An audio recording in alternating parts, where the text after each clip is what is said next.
মুড়ি বিক্রি করে, বাদাম বিক্রি করে অর্থনীতি চাঙা করা যাবে। দুর্ভাগ্য আমাদের এটা শুনতে হচ্ছে সব বছর। পশ্চিমবাংলা 5 বছর পরে কোথায় দাঁড়াবে? এ রাজ্যের ছেলেমেয়েরা কোথায় যাবে?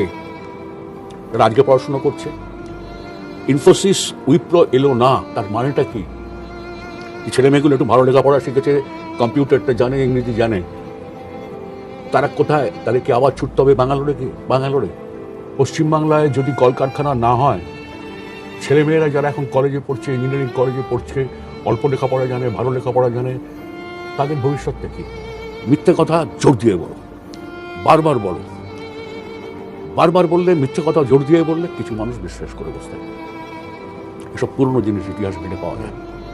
ভাই যখন কিছু নেই 1000 টাকা নাও, দুটো চায়ের কেটলি কেনো, ঘর থেকে কিছু চা কিনে তৈরি করো, আর বিস্কুট নাও, বউকে দিয়ে ঘুগনি তৈরি করে আনো, দেখো প্ল্যাটফর্মে গিয়ে দাঁড়াও, বাস স্ট্যান্ডে গিয়ে দাঁড়াও, এই টাকা তোমার কতদিনে কত টাকায় দাঁড়ায়।